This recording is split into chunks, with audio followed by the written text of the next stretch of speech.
now I'm concerned. Dude, it's wild. A lot of my friends, like in the porn industry, they have whole teams for like copyright, and because it's such like a pirating kind of business. Yeah. It's wild. Like Nick that comes in here, like half his job is just communicating with these like third-party companies about taking down videos that don't have rights. We've told them like 3 times YouTube now to take it down, so I think now we can get a lawyer to sue YouTube. And that'll be the best. Because we've told them it's defamation of character. Yeah. I already get enough doing things my way. Right. I don't need help. Right. Like now, I just try not to like be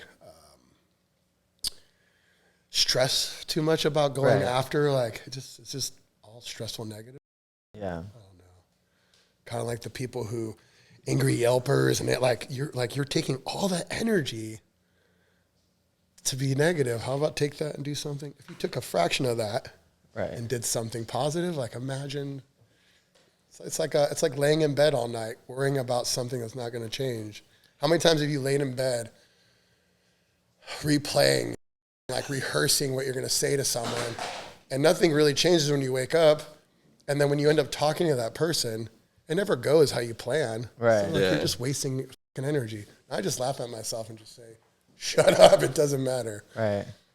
Yeah, I'll go through all of it, and the anxiety will build, and I'll have like a mild seizure, and then I'll just like talk to myself, and I'll be like, okay, are we done?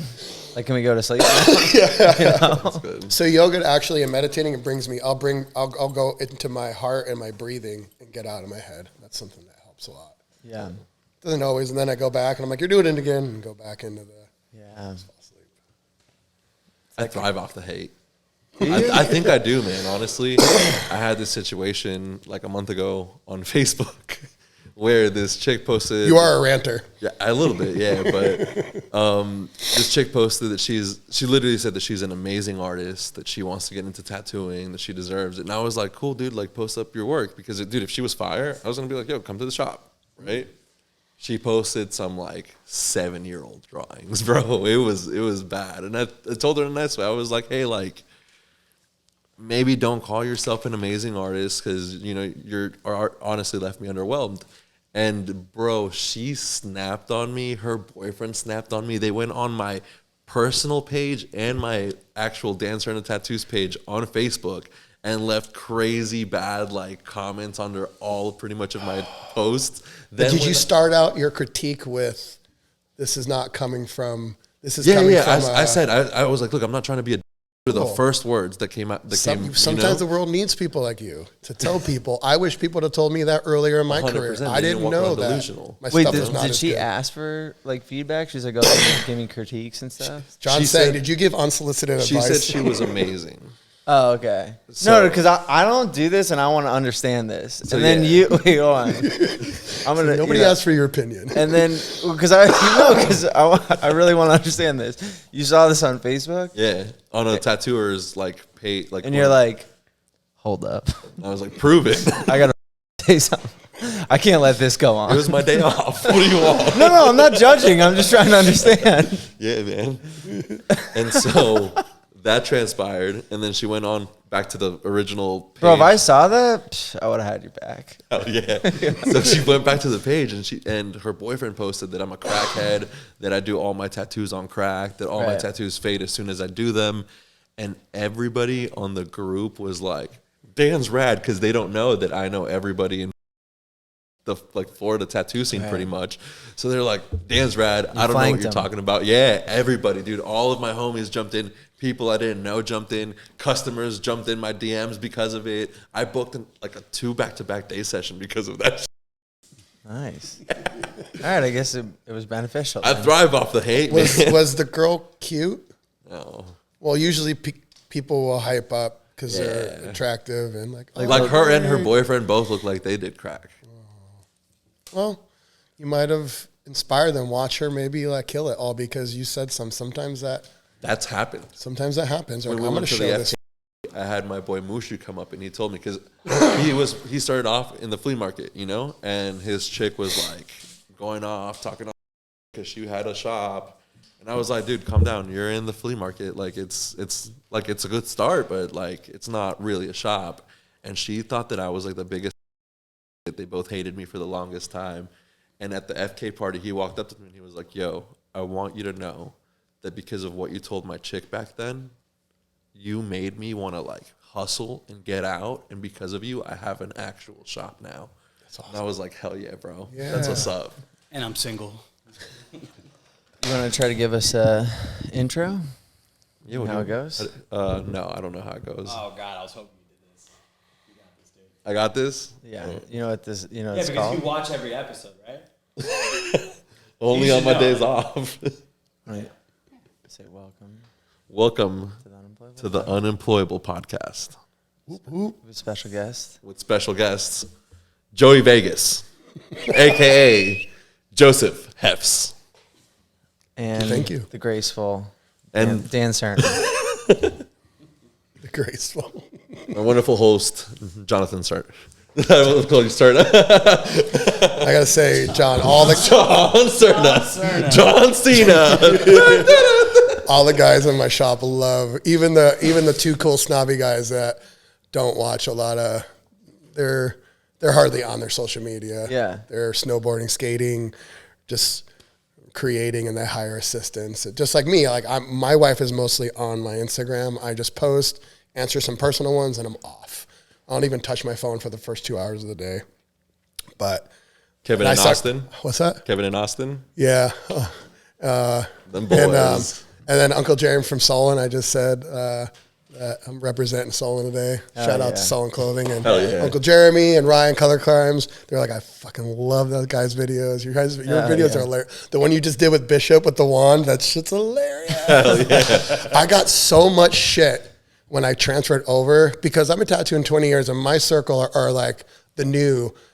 So I shared a booth pre-COVID in Philly with Freddie Negretti, Jojo Ackerman, and Robert Atkinson. Hell yeah. And Freddie told Jojo and Robert, you're the new old timers. Because Freddie and Jack Rudy are like the old timers. A Good Time Charlie. The last of the, they passed it on. Yeah, they're like, you guys are the new OGs. Right. Hell yeah. So I'm in between your guys's, and I'll be 44 next month. I've been tattooing 20 years. Hell yeah. So you know the old timers, like you're using a dildo. Right. Was that you? There was another, I think, that was Bubba. He went into like a porn shop. Oh yeah. It was like which rotor are you going to get? The new Spectra Direct. But yours was great because, I mean, I would make jokes about it being magical because the difference, I saw your apprentice yesterday kind of like, you know, we all have, when we start, have the nerves, and with a coil, at least in my experience, I had to squeeze that tube because it's, and you squeeze it and you kind of got to push. Yeah. That's why it's called like pushing ink, packing ink. And when I would transfer over to rotary, I just couldn't line with it. And because they only had the packer, and Franco Vescovi kept sending me different machines, and I was like, I just can't line with it. Then I was guest spotting at State of Grace. Jorge Taki and he just goes by Taki now. We became good friends, and one of my guest spots, he calls me out. He goes, I don't see you using that Bishop that much. Do you just like to look sponsored, or do you actually fucking use it? And I was like, oh, because I would use it for my for stippling, which is it's great for that. And so the 5.0 came out, and Franco sent me the 5.0, and I told you yesterday how he took me in the back and at Bishop. I was there for Bishop seminars, and I would do guest spots, and he's like, let me see what you're doing. He goes, your line work's pretty clean. Your shading is, and he saw that. He goes, just shade a little bit. He goes, oh, you're doing the Nike swoosh. That's like, it's dragging in the skin. That's why you're getting that ta-ta-ta-ta. And there's people who do the whip on purpose, and it's very intentional. Mine was not. I was just trying to do the 3-round.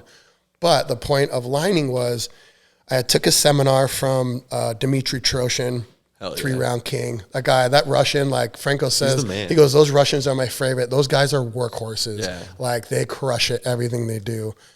And I picked up a few things. And so one day I went to the Toronto convention, and my client goes, do you mind if I smoke? And I was like, you smoke cigarettes? She was young, cute. It's just not a common, you really see 20-year-olds smoking cigarettes, vapes, Right, but she goes, no, I smoke herb. I was like, don't you work for the government? She goes, sweetheart, it's Canada. I was like, can I join you? I actually like to smoke and just put my headphones on. So I was just going to take a couple hits, but there's all these tattooers and everybody's passing Absolutely. blunts, and I'm like uncomfortable stoned. Okay, I'm like, oh my god, and Did it again. and I fucking put my headphones on and I just start lining. I'm just not thinking about it, and I'm flowing, and I look down and I'm like, oh, I'm lining without effort. The point is with the rotary, you can't squeeze it. It just has to sit in your hand loosely. Did you find that out? Did you transfer from coil to? Yeah, it was miserable. It's such a hard transition. Yeah. I would use the rotary. After 15 minutes, I'm like, my clients were paying a lot of money. I can't practice with this, and I would put it back up. But this, I just stopped thinking, which a lot of things in life, stop overthinking and just flow. It's just the rotaries just have to sit in your hand, and it does the work for you. Yeah. So with a coil, you have that give, right? But with Franco's 5.0, it has that boom. Yeah, man. So it's a there's no puncher. like, you just glide and it does the work, and my hands don't hurt anymore. I used to have to go to sleep with braces on because my fucking fingers were numb. Whoa. None of that That's cool. anymore. Rotaries changed the game, and the whole long-winded was, it is magical. Yeah, that was a rough transition, though. And I was trying like some of those like hybrids, like when Neotat was coming out, and from like coil to like kind of rotary builds. And then I just saw the pens, and I was like, I want to do the pens. I want to simplify my setup. I want a pen, I want a cartridge, and I want, Oh, and the cartridges, you don't need fucking five machines on one tray.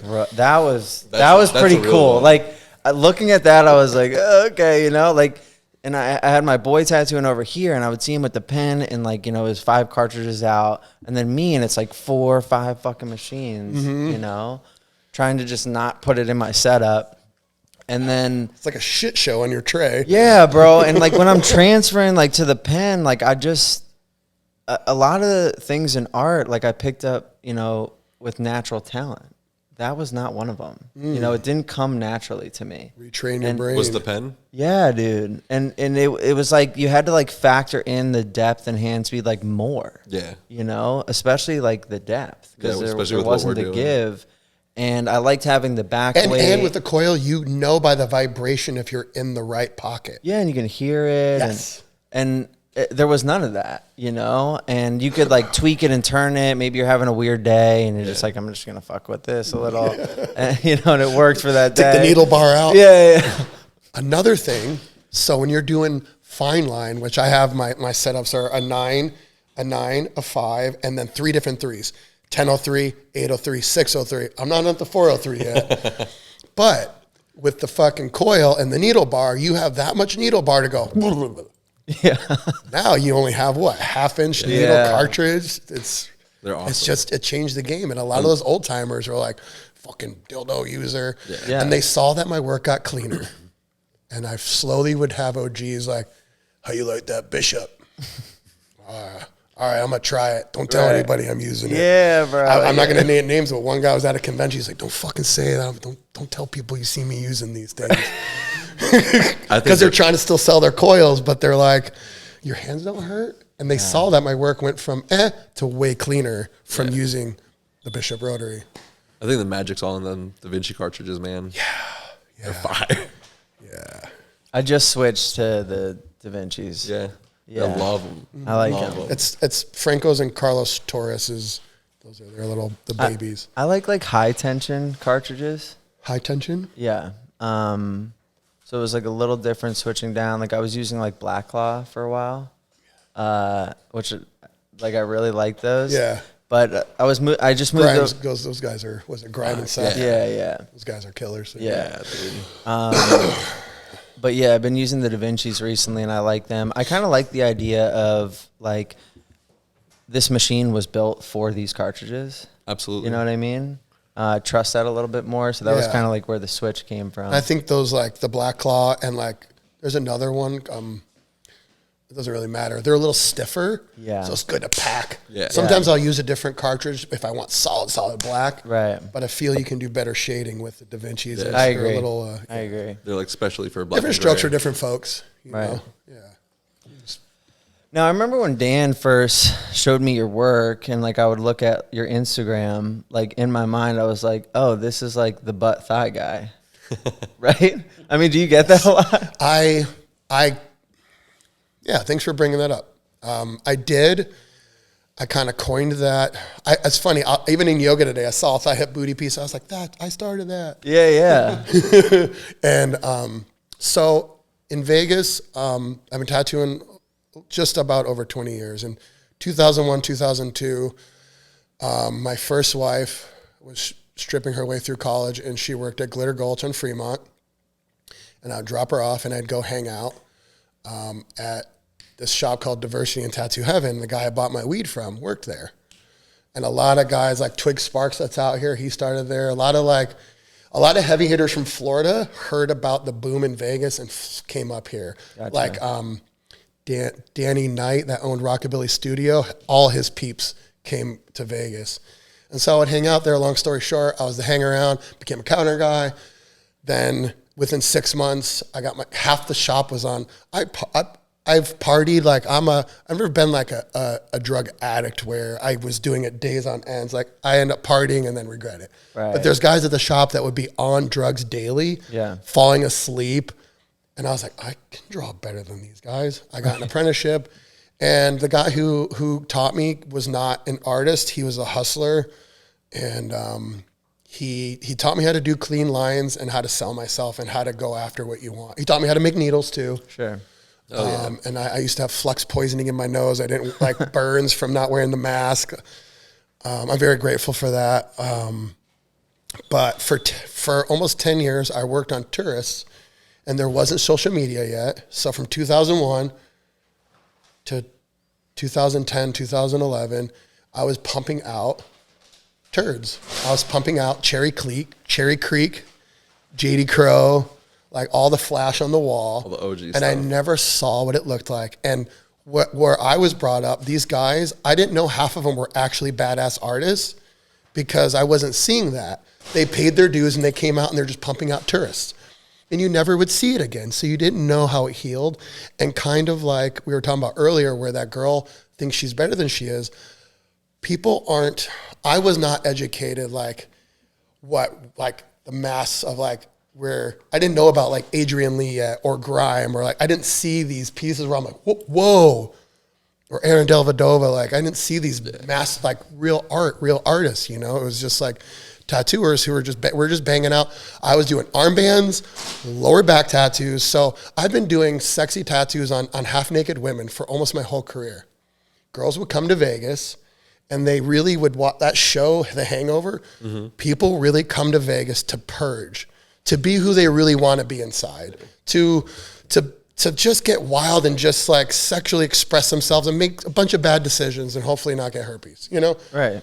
And like the women would come out there and they would throw themselves at us.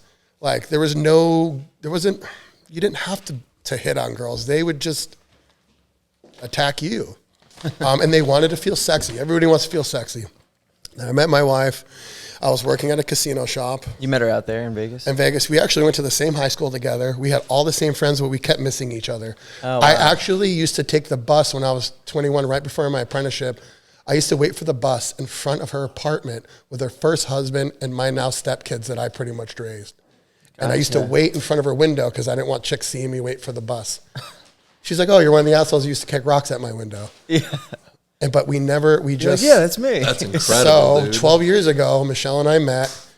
People warned her about me. Joey Vegas, you don't want to be with that guy. He's a nice guy, but he's a little crazy. That they fucked up because that makes her want you even more. And we went on our first date. I moved in 3 weeks later, got her pregnant as fast as I could. She's an amazing woman. She's changed my life. She probably saved my life. I get really emotional when I talk about her and my kids. She's an amazing human. Now she worked at a very good company out there where she made a bunch of money, and I had within 3 weeks I was like, hey, come pick up my shit, I quit. She was like, oh my God, because her husband before kind of didn't work that much either. She's like, did I fall in love with another deadbeat? Not again. So, and she had a nice car, and I would drop her off at Southwest Gas in the morning, and I would stop at buddies' shops and be like, yo, look at my new whip. Look at these pictures of my girl. What up? and I went home to her beautiful house, and I went to get in bed, and that voice, God, Spirit, Great Spirit, said, not this one. You're not going to take advantage of her. You're going to pull your weight. And so I just started messaging girls on Facebook that I used to tattoo and say, hey, I met an amazing girl, has a good job. I'm trying to rebuild my portfolio because I'm sick of doing tourist crap. If you let me do pretty much whatever I want, I'll tattoo you half price. Boom, boom, boom, boom, boom, boom, boom, boom, boom. And so at this time, 10 years ago, the rib pieces were, remember the stars? All the stars and the swirlies. Yeah, with like the flow. waves. Yeah, it's the negative space. Like you see. Yeah. And I was doing tons of those. And then the Dreamcatcher came out. And this was on my first apprentice, Austin. Okay, Austin, who crushes it, who's been He's with the me man. for 10 years and put up with the old crazy me. You're an amazing kid. I love you. You're so fucking talented. Miss you, homie. You little shit. His girlfriend, I did a Dreamcatcher on her, thigh, hip, booty. And then, so now back to the ribs. Las Vegas, right now is pool season. So all the hotties from 18 to 25 crush it, making thousands of dollars a day being a pool girl. And if you're 21, cocktails. And they make $1,000, $2,000 a day in tips. Awesome. And so they wanted the rib tattoos to show it off. And then they can also hide it from their parents. Win-win. They can be sexy and hide it and not get in trouble. On, off. Now, yeah. Yeah. Now, 50% of them would sit well for it. Maybe 40. They flop around. And so I started saying, all right, it's double the price up front. If you don't move, you get half your money back. Oh. And sometimes they would work. And then one day a girl goes, I barely got enough for just the regular price. I go, all right, if we move it to your thigh, it's half price. Wait, I have a question real quick. So the moving and giving the money back was at your discretion, right? Yes. So at the end of the tattoo, were they all like, how'd I do? Yeah. I never was a dirtbag and was like, Yeah. you moved. Yeah. But most of them would do this. Yeah. Like 7 hours in, you're like, oh, you almost had it. You just lost it. Oh, you just fucked it up. Yeah. I know. But when you're doing those fucking straight line stars, Yeah. Yeah. breathe, bitch, breathe. Yeah. And so it was born, the thigh, hip, booty. So now I was doing thigh. And then, so I was doing thigh onto the booty. And then, composition is huge. So in order to do, to get that motion, you got to go up on your hips so it flows down. Otherwise, you're just like forcing a mandala by the head or whatever, suns and moons. So if you start up here, it can transition down. And so it was now Instagram. So now this is 10 years ago. And there's a tattoo shop out there that two guys that I used to work with, they went to work there and it was like the badass shop. And on Facebook, on the right-hand corner, this was about 10 years ago, there's a little square, black and white, and it said Instagram. I was like, what is this? Instagram. Huh? I was like, oh, I don't know. This is cool. Remember, Instagram started, it was only black and white photos. It was weird. And I was Really? like, nobody rants. There's no Dans on here. Right. No art critiques. Yeah. I was like, and so the girlfriend before my wife bought me a sidekick. And so I tell my wife, I was like, hey, babe, I need an iPhone. She goes, but you have a brand new sidekick. I go, I know, but I need an iPhone because Apple, you can only have this Instagram thing. Just look, Instagram. And I was like, she goes, what the fuck is Instagram? I said, I don't know, babe, but I just have this feeling. I get a lot of feelings and sometimes I don't go with it. A lot of times you trust your gut. That's why I like eating healthy and having your gut is your second brain. That's a whole nother story. But I went with my gut, got the iPhone. I just started adding girls. And now this is where I started to blow up. Yesterday, you were like, how did you get to your platform? Right, how do you build it? So now I was tattooing all the hotties in Vegas because I have a hot wife and I'm not trying to like hook up with my clients anymore. Right. So you can't. I tell guys, even if you younger guys that you hook up with your clients, it's eventually going to end because you're young. And not only is the girl not going to come back because it's weird, her friends aren't going to come either because they're going to side with her. This is not good for business. I learned that the hard way. And then once I married my wife and stopped sleeping with my clients, that was consensual. My female client went boom, boom, boom, boom. And not only they didn't want me anymore, they wanted my hot ass wife. And so they were comfortable. And always when I was like, hey, my wife makes good money, so I don't have to charge a lot. I'm leading with a non-creepy opening with, hey, I'll hook you up. Because usually that comes with a hidden agenda. But I was straight up, this is it. My wife was there. She's doing the filming. So we got Instagram. And so say I'm done tattooing your girl here. She's adorable in her 20s, and I would wait till about 10 o'clock at night and for her to post the tattoo I did. I've never really shared my secret. Like, I blocked a lot of tattooers in the industry in my town because I didn't want them to see what I was doing. Yeah. Because I wasn't that great. And everybody was like, why is Joey tattooing all the hot girls in Vegas? I'm also got a good personality and we give a good experience. But anyway, so say I'm done tattooing her. I go on her page and like 15 of her girls were like, I love it. Boom, I would go on there, follow them, and then say, hey, I saw your message. I would love to tattoo you. My wife has this amazing job, so I can charge half price. Within that year, I left. I went to shops where either my work still wasn't good enough or my reputation of being crazy, because I was like fighting in the shop. I am such a nice dude, but there's disrespect. I grab people by their throat and bitch slap them. That's been like my MO. So I was also a liability. I didn't know. Like, after I had my shop the past 10 years, the universe has brought different versions of me to work for myself. I was like, and that's what you were like. And that's what you were like.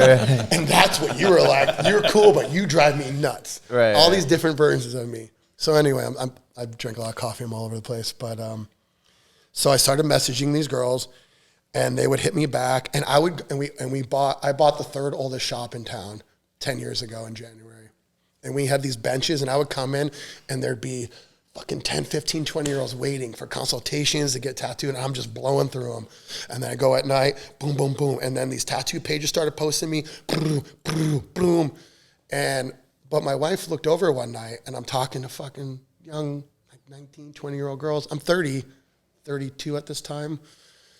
So it's a little odd, and I look, and my wife looks at me. I go, babe, nothing's weird going on. Why don't you download the app, and we'll have the same password, and you can look at every message that I'm messaging. I have nothing to hide. Eventually, she took over, because voice texting and not proofreading can be very, very dangerous. I lost a great client just to like some of the things that autocorrect. Oh my God. Oh man. So, and then there was it just like blew out of control. And then of course the haters came, because there were dudes who crushed it that were way better than me, had an amazing fine art background. You know, when I started 20 years ago, it was bikers and gangsters. And the only reason I got my foot in the door is because I grew up with gangsters, and I fucking didn't take no shit from nobody. That's actually when they started respecting me, as when I was dragging people outside, drunk dudes or crazy aggressive husbands, and beat the shit out of them. All of a sudden they're like, dude, Joey, you're fucking crazy. You want to come drink with us? And I'm like, okay, yeah, cool. Man, these guys accept me. And it kind of like fueled this alter ego where I was like, who am I going to fight today? Like, so yeah, just like the haters came out, and I understand now where, you know, I put myself in their shoes. They're a fine artist. They had been grinding it the right way, where I was just pumping out flash. And I mean, there's a different demographic for everybody. And that goes back to saying like what I do is sexy tattoos, and people see that I'm tattooing half naked women, and they're like, why are her pants off? Why? Because she wants them off. Yeah, like people want to feel sexy. You have no idea that at least 1 out of 3 girls will message us and write us letters that we've made them feel good for the first time in their life, that they felt sexy, that they've been an ugly duckling, or they had a husband and a boyfriend that told them they were fat and gross, or they came from a conservative family and they always wanted to express themselves sexually and feel sexy, but they couldn't because of fear of being judged. So there was like that, and then my work was not matching my clout. Was that the word? So I see where there's a lot of haters are like, what the fuck? I will see amazing artists that crush it, and they got like 3,000 followers. That also has to do with them being shy, introverted. I worked with a guy who was amazing from Chicago. I won't say his name. Amazing. Like oil painting on skin. And he did not tattoo the whole Chicago convention because he sat there like this.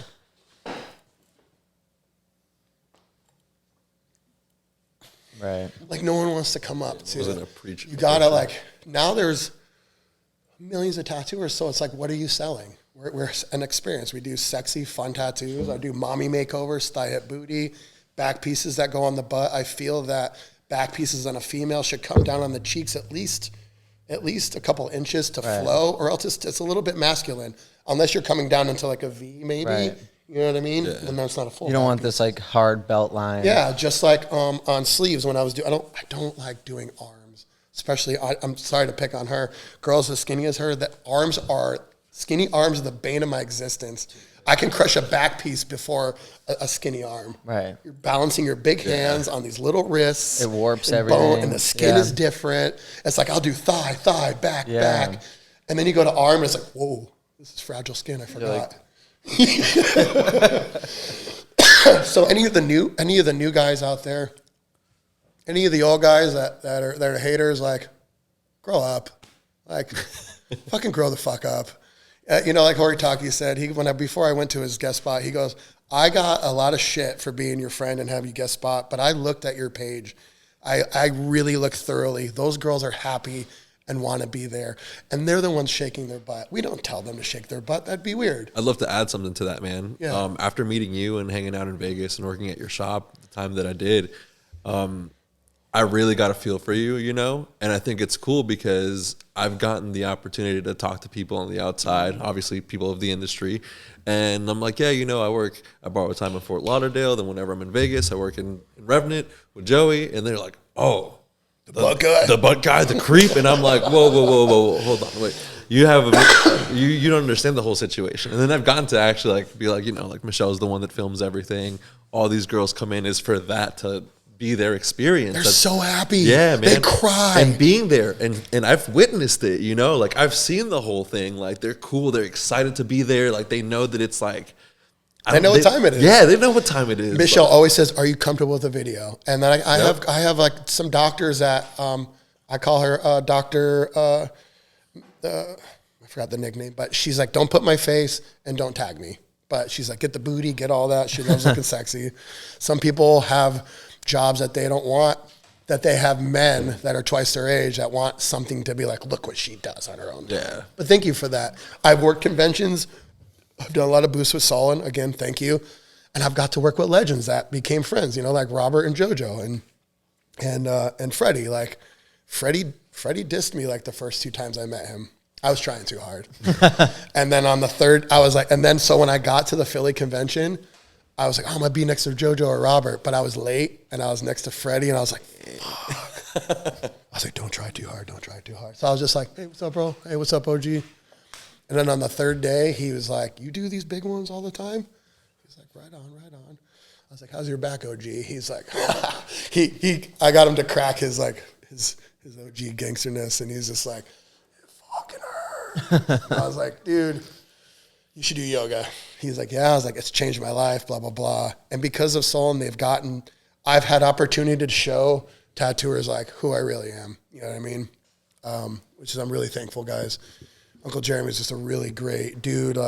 We spent 4th of July, our families last year. We've gotten really, really close.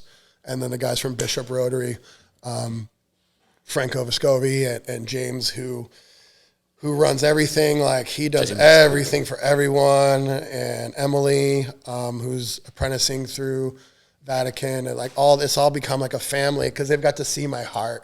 It's always like, Joey's got a big heart. It's a little crazy. Like I just got over a gnarly cold this past week. Like I feel bad for the people that were on the plane. I hope I didn't get you sick.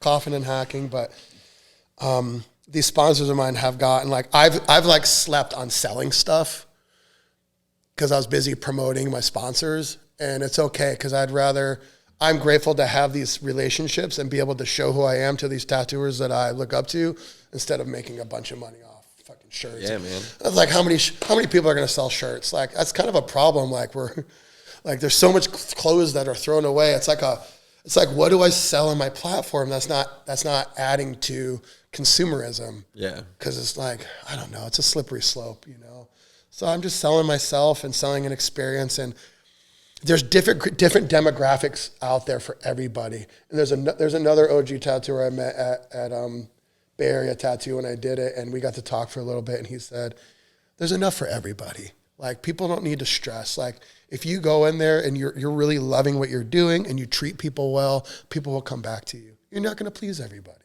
Right. you're not going to have. Not all clients are going to be. Yeah. I have a question, Joey. Yeah. So, being in the game for so long, especially being in social media for so long, have you noticed a change now in a post, Andrew Tate, Dan Barzilian world that it's changed? People call me Dan Brazilian. You're nothing like him because I didn't people know who he see it and they was. think it's all you're sexualizing women when in fact you're clearly celebrating their bodies. Yes. No, they're on there and they can do whatever they some will tell me not to. Some don't want to get posted, but yeah, it's like we're doing it together. They want a sexy tattoo. We're giving them a sexy experience. Yes. Yeah. There was a company that I was working with, and I don't want to bash. I had to pull away because they were exploiting my clients to get on there. If I say what site it is, you'll know who they are. But it wasn't cool. They were like, they helped me also get exposure, and then they turned it into more than I wanted it to be, and I could have made a lot of money with them. I was like, no, we're just doing sexy, fun tattoos. We're not doing Anything we're not more doing than porn. that. Yeah. And that's fine. Any sexual workers out there, why not? If I was a hot 20-year-old, why not? There's girls at the bar giving it away for free every day to a different dude because they don't love themselves enough, and they think a guy wanting them is going to validate them. And other girls just know, they're like, I'm hot and I'm going to use it while I got it, and good for them. Like, why do we judge anybody? Like, there's a lot of shit talkers in this industry, and every industry, everybody loves to talk shit and hate. It's like, and I got caught up into that, like the gossiping and talking shit. Like when I was 20 years old, the guys were in their 40s and gossiping like girls at a hair salon. And they would gossip about the guys in the shop, and then they would walk in and be like, hey, how's your family? How you doing? And I was like, that is fake. It's that fake shit, man. Fuck. I'm sure there was a point in your overall growth where you started to notice the hate, right? Yeah. What was that like? So, And how do you deal with it? I did a convention with Solon, and it was actually Steve Butcher and Big Gus. And Big Gus is one of the first OGs. He did the first Solon shirt. It's like the angel with the wings. And he was like trying to like kind of punk me like the first day. He's like, homie, I've been here. We'll do this shit first. Whoop de whoop. And by the second day, he was like, homie, you're more Mexican than me. Because Big Gus loves to fish. He's more of a white boy. And I'm like, what's up, Hobbs? Yeah. And at the end of the convention, he's got his YouTube. He's like, hey, just shared the booth with Joseph Haefs. He's like, this guy is cool. He's not what you guys think. And I was like, ooh. Is that like when it clicked? Yeah, I mean, You're like, people talk think shit about people everybody. think otherwise? Like, wait. I was like, damn. What do they guess more think? People are hating. And I mean, even, I don't want to name drop, but a buddy of mine said somebody who's been on TV for 10 years was like, why is that guy got 1 million followers? I've been on blah, blah, blah for 10 years. And that's all reflection. So, doing psychedelics in yoga, I do get some psychedelic experiences in yoga. It's far and few, but when it happens, it's very, it's perspective. And so I started becoming more conscious. Like I was this crazy, wild alcoholic that would like to fight, but I have this big heart. I really want to hug you. And fucking, a lot of times I've been in fights, I end up hugging you and buy you a beer after. Right. I don't know, but psychedelics, I did ayahuasca like 6 years ago, and it was like 10 years of therapy. And I came back like I was on this carpet of nothing can bother me. When I would go out in the morning to meditate, I didn't have to like clear things out. I just had no noise.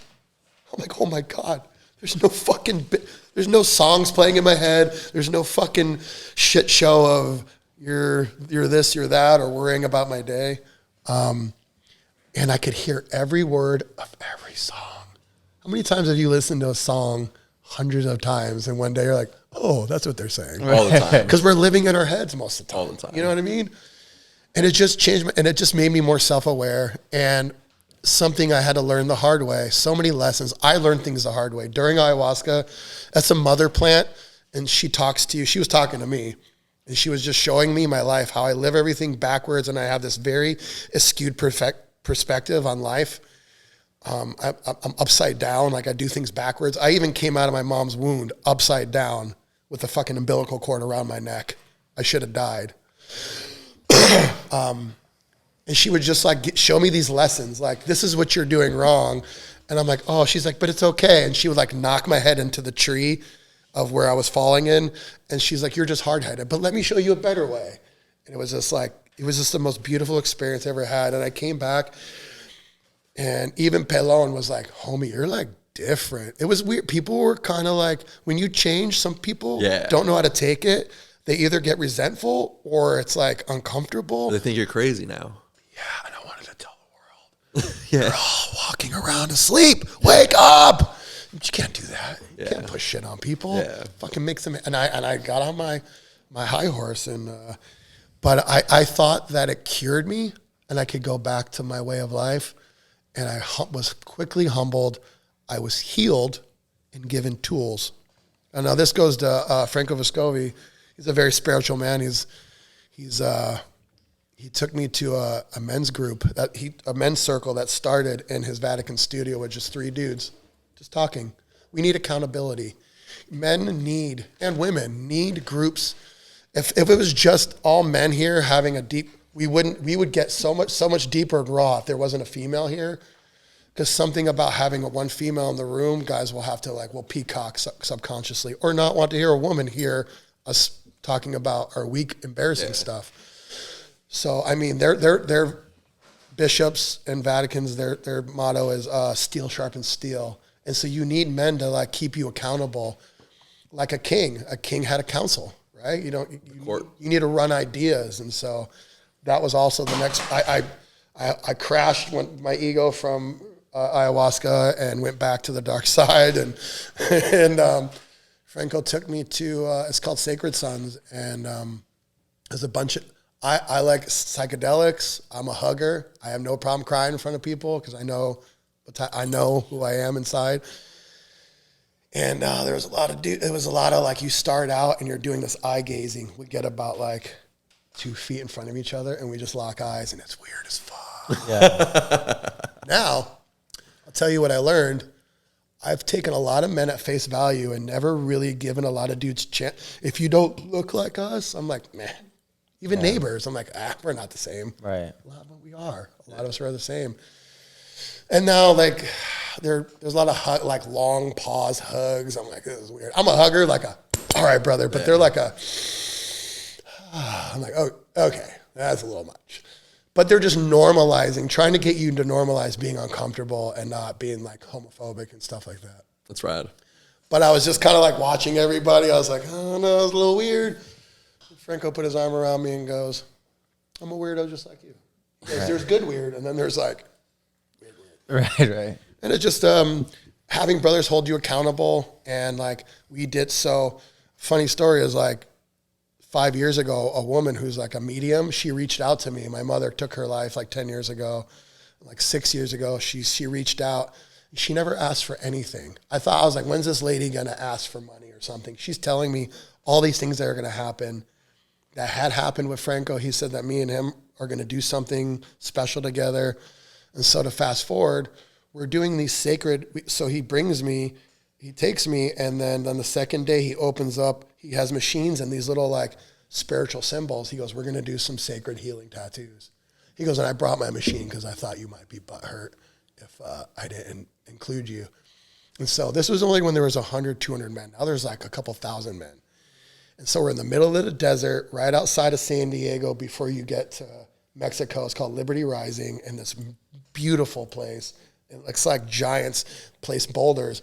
And they just have one little kitchen where they cook the food and this little patio. And we're just doing, and I was I'm kind of like a prima donna when it comes to a setup. And I was like, there's no air conditioning. It was we're tattooing our plates. And Franco goes, I seen you get a little flustered and you just adjusted. And I'm tattooing big gnarly dudes that look like me. That's not men who are gangsters and men who've been to military, like you do, where that you're doing. You've done some of this where these men come back from war, and they have all this misplaced anger and aggression, and they don't know how to come back to society. And this guy's crying, I just want to be a good father and a good husband. I was like, I'm with you, brother. We're doing it together. Like, that's what it's and about. it was like, I looked up at Franco and I was like, this was never about money. It was about this. And it was so beautiful to not have to have the expectations of charging. And some of the tattoos I did were terrible because it's in the middle of nowhere. Yeah. And like, it was about the experience. And that reminded me how much I love tattooing. When I started, it just felt so good. Like, I don't know, I would have deja vu. I would get goosebumps of just like, I don't know, tattooing was the first thing that I felt like loved me back as much as I loved it. And even though there's some haters or a lot, so that's their issue. Tattooing is just a lot of old timers say the magic is gone in tattooing. Everything's evolving. You got to evolve. It's going to pass you by. There's honoring the tradition, but you also have to evolve with things, or you're gonna be left behind. The magic is still there if you want it. Right. It's all like you make the magic. Yeah. You know, I'm all over the place, but No, you're good. Yeah, and I think you have it's your to, mindset. you have to look for it too. A lot of people don't, you know, and can get caught up in a lot of the change and the things happening and mourn, you know, the old ways or whatever. People need things to complain about. Yeah. Yeah, yeah. And like even me being like a younger tattooer, I remember like when the iPad came out and I fought it, you know, like we already talked about the rotaries and like, you know, to like change, like now the AI is coming out and stuff. I'm like, you know what? I'm going to just try it. I'm not going to fight it. Yeah. AI tattooing? Well, so like now, honestly, the last 3 weeks, I probably created 90% of my reference photos from AI. Please explain. I'll show you after, Okay. but it's like, All right. essentially it's like, you know, I'll go on Pinterest for inspiration or Google or a lot of these sites and you're pulling pictures and you're like, all right, cool. Maybe I like that. And it's no different than us early 2090s looking at magazines, ripping, but making your own spin. Same thing. So like now, this is like where it really hit me. Like someone wanted a St. Michael, right? And in my mind, there's 3 on the internet that are good references. Yeah. You know what I mean? Yeah. And I go into AI and I'm like, you know, St. Michael statue, black and gray. I gave it the aspect ratio, whatever. It gave me a 4th St. Michael on the internet. No, but it like gave me something original, like something that's not out there. It's never been created. It's still St. Michael. It has all the aspects of it. It creates on its own. Yeah. And it's like, crazy. And now I got to do this tattoo, and even the client was like, "Oh, I've never seen this one." That is going to push the bar even higher. 100%. Yeah, bro. Everyone who's giving half better step it up. And the whole thing about it is, man, you know, like, yeah, we're not making the fucking reference pictures or whatever, but in reality, if you do realism, you never do. No. You never draw realistic references unless you're like some crazy, like stylized realism master that has when like I their own took way. the Dimitri seminar, there was a black and gray cholo dude, and he's, "I love your work, homie." He goes, "No, you don't." He goes, "No, I do." He goes, "We're just tracing portraits." He goes, "You're creative, bro." I was like, "Oh, thanks." Yeah. It does take to do different little spins on it. But yeah, that iPad curved. Yeah. I used to, the amount of tracing paper and the color pencils, man. Yeah. Oh, my Bro, and like bump is running gone to the down. printer store and like and it was called "You Get What You Get," because when I woke up in the morning and if I saw things that are off, it's already done to micron. I'm not changing it. Right. Now I can fucking wake up, go to yoga on my day off, come home, get stoned, draw, hang out with my wife, take a nap, wake up and go, "Oh, that's whack." Or, Yeah. how many people have tried to do that on their tattoo? Yeah. One time I was so tired I tried to zoom in on it. Whenever I go back to drawing on paper, that shit happens to me. I'll be like just sketching away, and then I'll be like, "Oh fuck." Yeah. It's funny. So Mark Longnecker goes a couple years ago, "All right, if you can do iPad, then I'll try the rotary." Nice. And fucking, I've had a few of those. All right, if you could do that. And I didn't want to, I was like anti-iPad, but it's cut down. I can do design in 4 hours instead of 12 hours. Yeah, man. And then you have that last minute that every now, I don't have many difficult clients anymore, but every now they're like, "Can you change something?" Now I can be like, "Oh, all right." Yeah, it's quick. It's not a And whole, stenciling is like, it's not a whole re-rendering. Right. stenciling too. Stenciling for me was like the most annoying part of the whole thing. I hated stenciling. And now you just, I used you to have don't to even hand train- stencil. Yeah, with you a don't even have pen. to, we don't even have to do it on the iPad anymore. There's apps and different protocols that you can go through on Procreate and create a stencil through it. It's amazing. Yeah. It is pretty wild. Do you have clients ever change the whole thing or want to change the whole thing? Okay, so this is how I got to do like my style was I was working at Clean Rock One shop. It's called, now Luke owns it. Thank you, Luke. If you watch, I'm sure you do. Luke Clifford, he owns Top Notch, and he gave me a chance when I sucked. And I don't know if I've ever properly thanked you. I'm sure I did, but I was a fucking pain in the ass for you. But before Clean sold the shop, I went out there, and Clean owned it for a while before he sold it. And a super trad guy from like, I don't know, in the city of Chicago comes down, and I go, hey, this guy wants a pinup. And he showed me like a Vega, like who's that artist that does all the pinups? It's like Vega, or it's a I don't know. It's an old famous like portrait pinup artist. And I set this guy up, and I got done my tattoo. I go across the street to eat, and I come back, and he did bare bones Sailor Jerry on this dude's ribs when he wanted fine art. No. Pinup. And the guy was happy. I was like, and when he left, I was like, how did you do that? He goes, I don't know. People just want a rad tattoo that's clean. And that's what I give them. Yeah. So about 8 years ago, I had a girl who asked for a thigh hip booty piece of Alice in Wonderland. She goes, I like dark art. And I'm sitting down to draw the night before, and I'm like, I'm just going to be tracing fucking Alice in Wonderland images. And so this is something, don't come to your appointment empty-handed and be like, I just wasn't feeling it. That's lazy and rude and prima donna. At least have something drawn up. So I go, this is what I would love to do. And it was just a skull and a Gothic mandala and some dark flowers. And the chick looks at it and says this verbatim. It's nothing I ever wanted and everything I've ever wanted. She's like, I fucking love it. And she goes and fills out the paperwork, and everybody in the back is like, what the fuck? How did you do that? I was like, girls just want a sexy / badass tattoo. Dudes, there are plenty of clients that have like really deep meaning, but a lot of us just want to decorate and express ourselves, hence the sexy tattoos I do. Who doesn't want to feel sexy or like a badass? Like, that shit's rad, and you look tough, and it's sexy. Right. Thanks. I love complimenting people. I love making people feel good.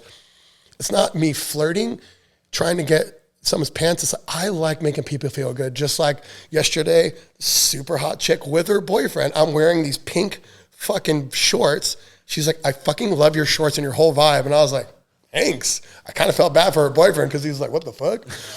But anyway, I just started doing, now, second experience. I'm tattooing this girl who's in the entertainment business. We're supposed to start her leg. She was waiting. I've been booked out over a year for a while. So while she was waiting, she was getting tattooed by somebody else in the shop. I forgot all about her. And about 2 a.m, she DMs me and was like, hey, I have a weird question.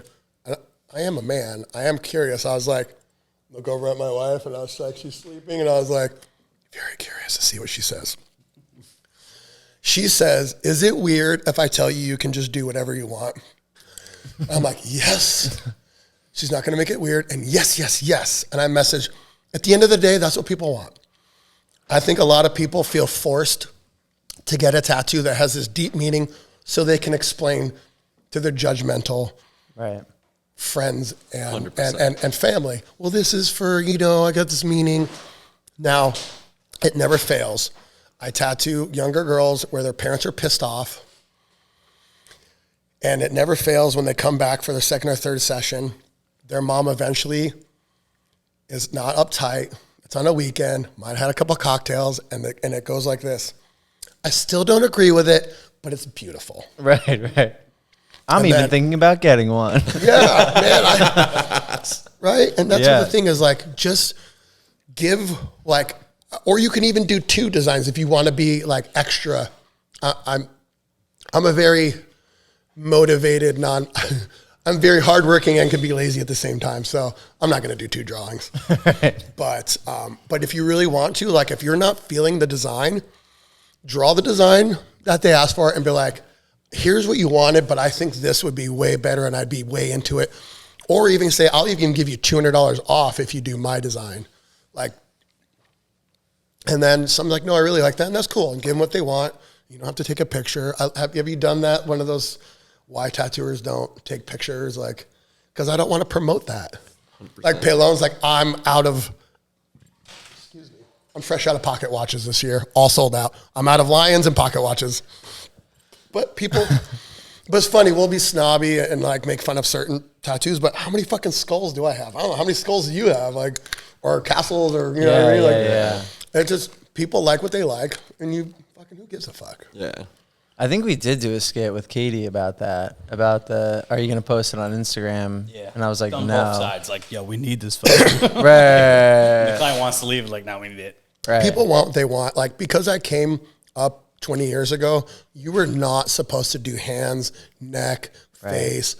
Like, you would get ripped by an old timer if you did that. What the fuck is wrong with you? Right. Well, I had this super trad dude who was like, he was the newer, very sensitive, very, I'm going to say things I don't. He was a little bitch. Right. And he would always complain about not tattooing. And so a kid came in and he wanted a name on his neck. And he goes, no, I can't do that. And he left. And I went into a station. I said, so-and-so, if I ever hear you complain about not tattooing, I'm going to slap you in the face. Because you just let that guy go. Because you know there's 30 tattoos down the shops down the street, and he's going to go there. People are going to get what they want. So why don't you do it and do the best job you can? Because then he's going to come back and his friends are going to come back. Yeah. All you have to say is, I respectfully, as a professional, I have to tell you, I advise against it. I think you should fill other parts of your body because you're young. You don't know what your future is going to be. But if you really want to do it, I'll do it. But I just have to say first, I don't think you should. Yeah.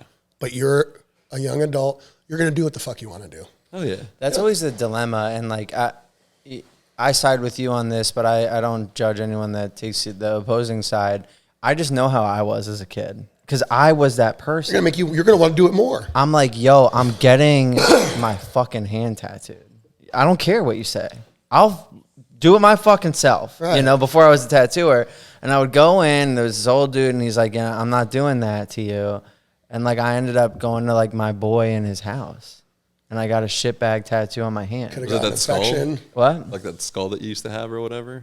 No, it was actually like more inappropriate. You know, it was whatever. Go on. So, but like if that guy said yes, there might have been a chance that like through his professionalism, he could have at least made the best out of a bad situation. For me at the time. Not that it's always a bad situation, but like when some kid comes in and like want the face and whatever, I'll give him the talk. Hey man, we actually just made a video about this. Might not be the best idea. What do you do for work? Can I have a water, please?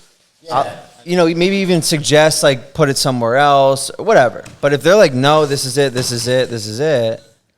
it might come down to, you know, one of us as a professional doing it, or they go to some kid's house and get a future cover up, trash, tattoo. Or a fucking shitty walk-in shop where you got the 6-month. Or worse, or they get an daddy. infection, their health, you know. I say, you know, the tattoo is not going to stop you from success. Only you're going to stop yourself. I had this kid a month ago or 2 months ago. You remember the tiger kid on his hand? No. So the kid came in for a consult. He was like, hey, I want to get a tiger with a human skull like in his mouth on my hand. And I looked at him and I was like, dog, you don't have a single tattoo. This isn't like one of the softest places to start, but you know, whatever. Just know that this could hinder your progress in your career in the future. The kid looked at me and said, it's okay, I got it like that. I was like, sick, you're like a fucking rapper or something. You didn't have to think about it. You know, I was like, cool, let's do it. So I booked them, took the deposit. The day of the tattoo came, I had the design drawn out. He loved it, slapped it on. We tattooed it. It took pretty much the entire day. When it came time to pay, he gets up to the counter and he starts swiping the card, and the card's declining. Up front.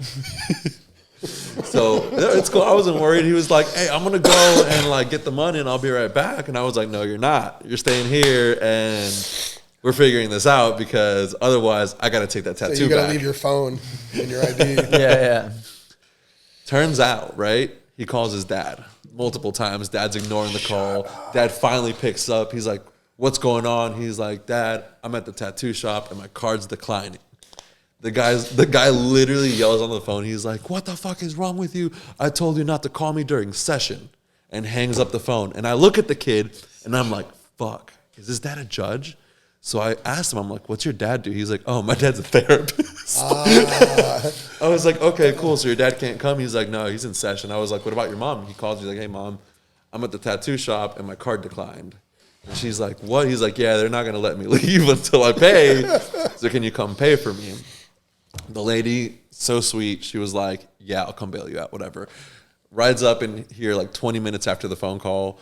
She gets out of the car, and the second she gets out of the car, her son jumps in the car, closes the door.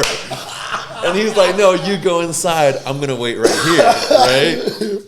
I walk her in. I'm like, hey, nice to meet you. I'm Dan. I did your son's tattoo. Oh, I thought she peeled off. No, man. She came in, and she was like, I just can't believe that he would come in and get a $1,400 tattoo.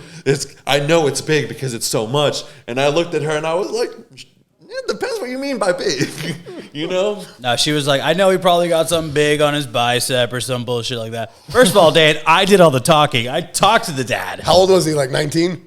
He was like 19, yeah. Yeah. Dude, so the kid kept going back there and I couldn't hear the call. So I'm like, Dan, what if he's not even making this phone call? Because he was like, yo, look at my bank account. It's there. I said, I can't do anything with that. I get it's a photo, all this shit. So he kept walking back there. I go, Dan, tell him to come to the front. Because I want to hear the conversation. At this point, he called him, this is call number 5.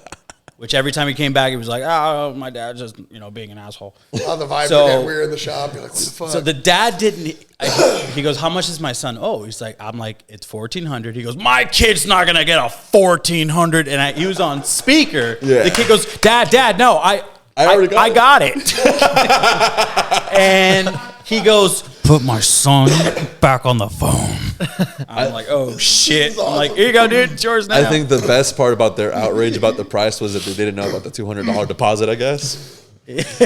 So, long story short, she gets up. He made the deposit and was trying to pay for the tattoo with his parents' card. They had put a block on it for a certain amount. Yeah, they know. They know. He's like, "It's for my birthday, like in 4 months." He literally, and so he was like, Dad, Mom, I thought we talked about it. And he was like, yeah, you asked if what we thought about it. And we said, maybe not to go do it with our money. Yeah, I just love. She's like, I'm like, wait till you get in your car with your kid. You see He's his gonna fucking smack the hand. shit out of you. Oh. Dude, I work at a tattoo shop. My mom's like, if you get your hands or your neck, you're fucking done. Wow, this shirt is actually really nice. If you haven't already, you need to check out themodelcitizenapparel.com. It has the best tattoo clothing I've ever seen. And I'm quite a critic when it comes to fashion, clothing, whatever. The design has to be cool and the material has to be comfortable, at least form-fitting. They have a range of styles from vintage to modern. They're continuing to work with new artists featuring new designs and articles of clothing. You need to check out this company, themodelcitizenapparel.com, or you can check out their social media, which is Model Citizen Apparel. It's the best. A battle going on in my household. It's been going. It's a war, maybe. Did you grow up conservative? Yeah, not with the family, with my girl. Oh. So I've been trying to get like this done for like 2 years.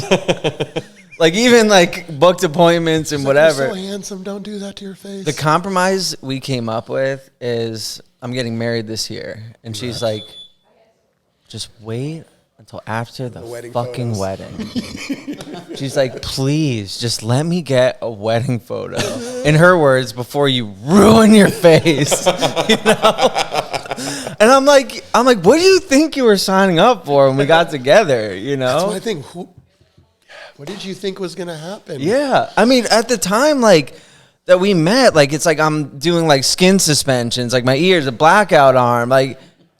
I'm like, what do you like? Where It's gonna get worse. Yeah, what do you think? They're just gonna disappear over time? Or she doesn't have any tattoos, but it's like, you know, it's always a That's battle. because she doesn't have any shitty ones from whatever her generation is. Yes, which is the best. No shitty tattoos. you know? Facts. I'm not gonna lie. I mean, I love chicks with tattoos, but I also it's like this chick doesn't have any tattoos. It's kind of hot. Yeah. It's becoming kind of like a rarity now.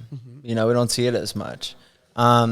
One thing I did want to get into, and I wanted to ask, because I want to hear your perspective, is what you have to say or advice you have to offer to the new generation of tattooers coming in, especially with all this change and everything we've been talking about. Like when I came in Vegas 20 years ago, there was only 20 shops in the whole city.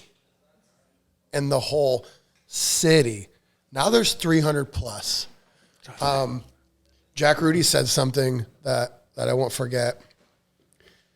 All these new kids coming up. So when I started, I don't want to say this word because cancel culture. I'll say art nerd. There weren't art nerds because it was bikers, gangsters, pretty much the same thing. Street dudes who had a little bit of talent. And the kids in art school, just like all the kids in poker, all the kids coming out of MIT, math wizards, are going to play poker. And all the kids that are coming out of art school are going making tattoos. So the bar went from here to fucking, and it's still growing. The stuff I see, I try not to scroll to compare. Comparison is a thief of joy. I'm going to jump to Rick Rubin. If anyone knows Rick Rubin, and he's the man behind all the musicians out there, whoever fucking did anything, who was anybody. Rick Rubin is the bearded guru, doesn't wear no shoes. And he says, who the fuck are you to say your art's better than anybody else's? He goes, get over yourself. It's like saying my journaling is better than yours. Yeah. Yes, there's, my stuff was a little sloppy because I was letting clients rush me, and I was a people pleaser for the gram, and I did, and a mix of not knowing a little better. That's my own fault. I'm not blaming anybody else. But as long as you're giving your best, I think there still is enough for everybody, but the bar is set high. And I used to get really embarrassed when I'd have guys that crushed me with one arm behind their back, but people like what they like. Sometimes I show my clients these high saturated photorealism and they're not into it. People like different structure, different folks. Not everybody likes it.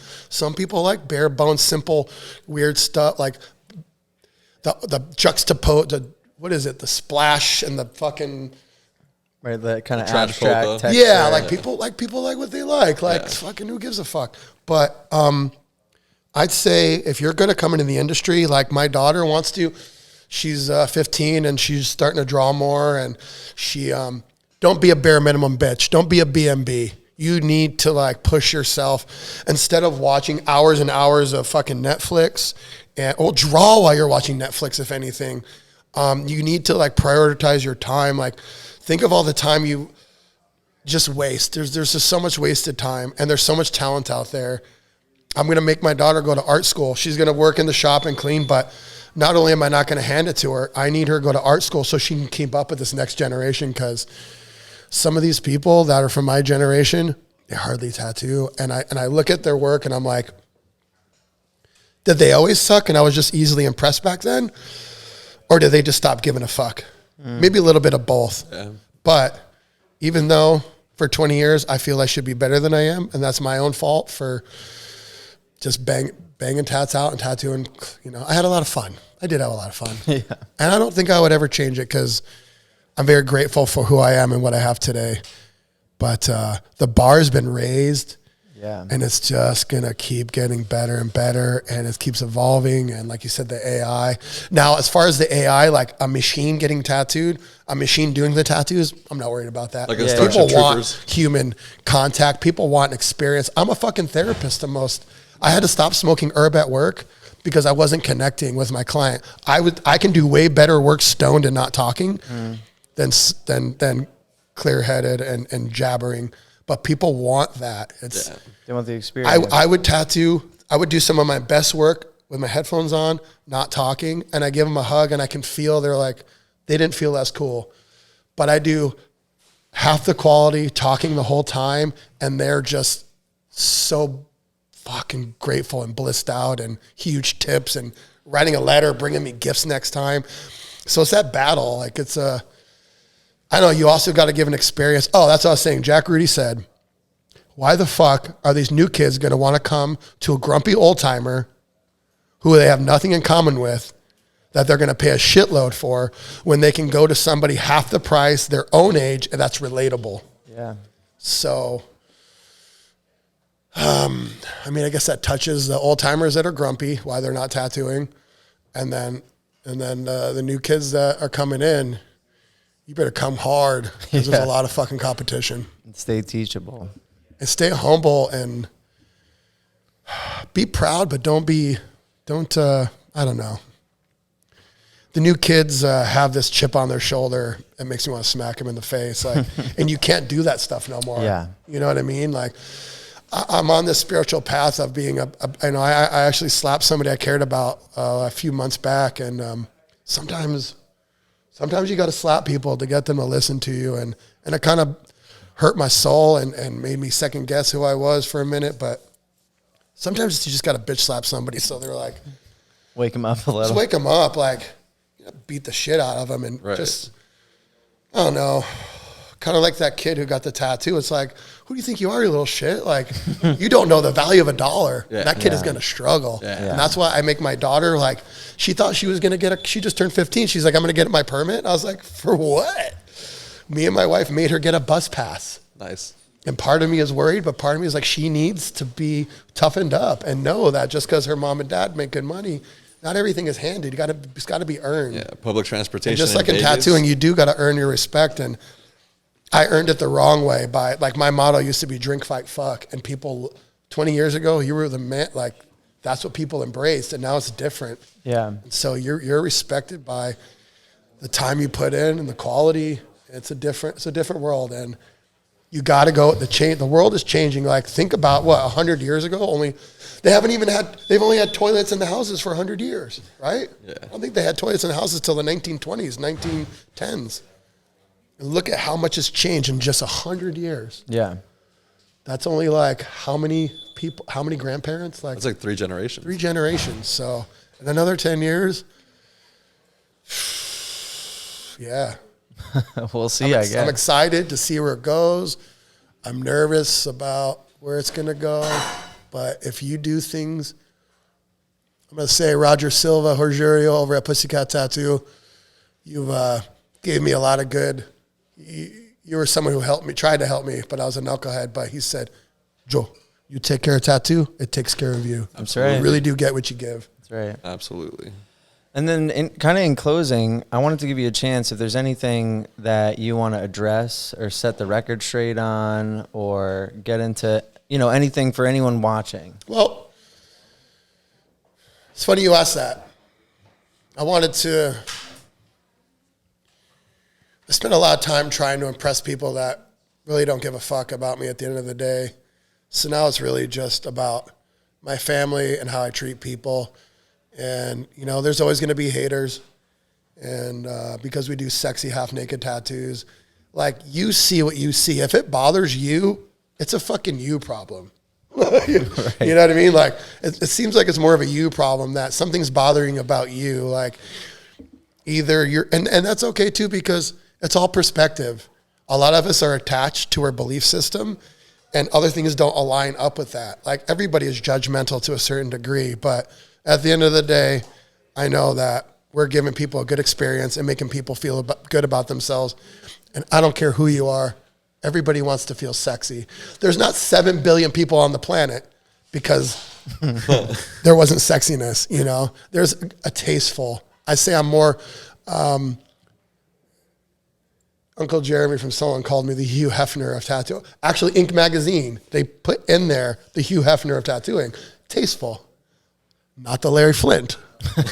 There's a difference. That's Hustler. Yeah, I mean, you see what you see. And if you're mad, that's your fucking problem.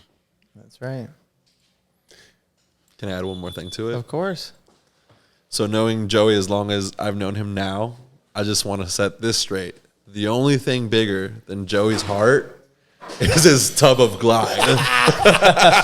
Thank you, Inkies. Yes, I use a shitload of lube because we're doing a lot of line work. You need that. Yeah, lube. yeah.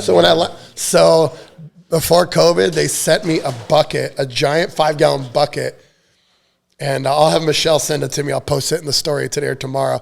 And it says at the bottom, Joseph Haefs size. It's a 5-gallon bucket of the Green Glide.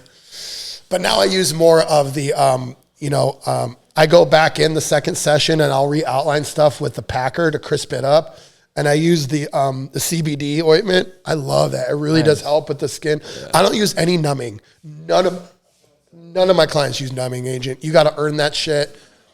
Ditto. I mean, different strokes for different folks. Who am I to judge? Anybody uses it. I think you should feel it. Feel alive. I think that we're constantly avoiding pain in ourselves. And that's something that you need to sit with being uncomfortable and breathe through that shit. And you earn it. Like, what's the fucking point of like, man, I got covered, but you like took a lot of drugs and numbed it. Like, sack up. Some of these girls sit for so long and fucking can read, fall asleep. I ain't ever came close to falling asleep during a tattoo. And I need to fill some of these empty couple spots I got. But I got you, buddy. I used to flop around because I couldn't sit with myself. And I'm a brain active person. So I'd say, breathing is a yogic. It's water breathing or box breathing, 4 in, 8 out. They even use it in boxing. You breathe in 4 and out 6, and you just fall into the table. And you don't hold your fucking breath. Oh, yeah. What inspired you to do this? To do the podcast? Yeah. So I mentioned to you a little bit before, like we were doing the skits. We're starting to get, for myself, re-involved in the tattoo world because I got a little discouraged, which was a me problem, but I didn't know that at the time, So I was kind of hiding out here at the shop. We decide to do the skits, and my main thing was like I want to stay like true to like who I am, and I like to be sarcastic. I like to joke around. I like to be dry. Even more. That's my favorite humor. Yeah, even more so like when we started, we just had a real dry crowd in here. It was a good time. And like as we were building on that, I realized it was another outlet for me to be creative. And I was like, this is fun, Expression. Like, yeah. And I didn't know that we were going to have so much fun. I didn't know I was going to have so much fun doing it, like writing these little skits and posting and whatever. I'm someone that it's like, if I'm not growing, I'm dying, So how do we evolve? Where do we go from there? And for me, it's always like, well, what would I actually enjoy? I'm sure there are some avenues that might be better for business or make more money or whatever it is. But I'll do that for a time and then I'll hate it, So it was like, what would we actually enjoy? And we brought up like, should we do a podcast? And that was one of the ideas. And, they had explained like, it'll be talking, we'll record it. And I was like, yeah, that sounds awesome. Because I'd never even listened to a podcast. I didn't really know what a podcast was. I was like, yeah, let's do it, Joe Rogan, Yeah. Aliens. So we started. Daddy a podcast. Yeah, we started, and I was like, okay, I should probably do some like, research on like what a podcast is, And I'm like watching, and I was like, I don't really want to do that. I just kind of want to make up our own thing, whatever it is, Yeah. Yeah, like let's just bring people on that we think are interesting and like talk and like feel it out and see where it goes. We weren't even sure it was going to be like a tattooing podcast in the beginning. We were just bringing on friends, like, people that might have been deemed unemployable or you're not going to be a success and that have turned into major successes, because that's a lot of the story you see not only in the tattoo world, but in the new generation, with all these non-traditional routes.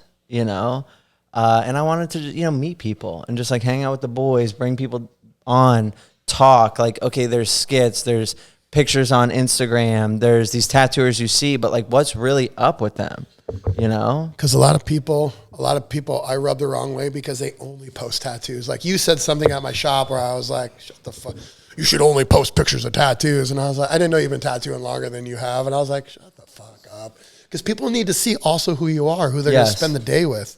Yeah. So you see a lot of tattooers that just only post their pictures. I'm going to tell you guys, the average person, it's the same thing as 20 years ago when there was portfolios. People come in and after 2 pages, they're doing this. Yep. Because it's the same thing when you have a style, and every now and then I'll have someone DM me, all your shit looks the same. Thank you. Do you know how hard it was to get there? Because it's called the style. Right. But after 3 to 6 pictures, people just, they're bored. They need to see who they're going to spend the day with. Right. Who am I going to spend 8 hours with? An uptight asshole? An apathetic guy that I was a little bit nervous. Like, I don't know, is this guy going to be a dick? Is he too cool? Not at all. And I think this is a great way for you to help everyone show a different side of themselves, because some people are introverts. Me and Dan are type A, where we're sometimes too much for people. You know? And so you're going to give people a chance to show who they are, because not everybody is like that. Right. So you're going to give people a chance to show who they are, and you're going to meet cool people. And like, I think it's really, really cool. I've wanted to do one for a while. I've slept on a lot of things. Mark keeps talking about, I won't say the name. He's like, but we got to do one in the shop. Yeah. I'm like, but everybody's doing a podcast, but it's all right. Like, you're going to do great, man. I want to thank you for Appreciate it. giving me the opportunity to come out here. I just Yeah, came on thanks a whim. for coming out. I'm sorry, Michelle, for stressing you out. I had a cancellation on Wednesday, and then tomorrow's appointment, and I came out, and I don't know, the universe gave me this fucking gnarly cold, maybe because I put Michelle through stress. And thank you, Dan, for reaching out. He guest spotted, and he was a lot like me, high energy, and I didn't know how to take him. And I was like, I like him. I don't know. And I was like, I see you got a big heart too, and you're a good artist, and you care about the industry. I think we became homies Yeah. right away. Yeah. You know, But sometimes people just like show you who they want you to see. And that's why yesterday at lunch, I was like, I trust you even more now. I have trust issues. There's a lot of two-faced people out there. But I think you're doing something really fucking cool. Not only making people laugh, but you're also going to help people come on and shed different perspectives on, because there's different avenues. There's 100 ways to do something. I don't know. Yeah. But there's not always one way. Like, just like in the spiritual community, there's not one right way. It's like what resonates with you and what works for you, what feels authentic. That's another thing. Just be authentic. Don't try to be somebody else. I know we get inspired. You're like, I like that guy. I'm gonna dress like him. I'm gonna like be inspired, but be you, because people will see right through that fucking bullshit. They'll feel it. Don't fake the funk. Oh yeah. Sign off. Yeah, you want to get us? Yeah. Go ahead. This time I won't mess Redeem. it up. Awesome. Yeah. Thank you, everyone, for watching the Unemployable podcast. This has been our special guest today, Joseph Haefs, all the way from Las Vegas, Nevada. Big thank you. Our gracious host, Jonathan Nelson. Thank you, and sir. Myself. Yes. Awesome. That's a Charge wrap. more, players. I need to tell you about Allegory's new Ultra Black. This stuff is dark, maybe even darker than my childhood. It is amazing for lining, shading, and even blackouts. And I know a thing or two about blacking out. You got to check this stuff out on allegoryinc.com. Use discount code unemployable for 20% off. Again, go to allegoryinc.com, check out their new Ultra Black, and use discount code unemployable for 20% off.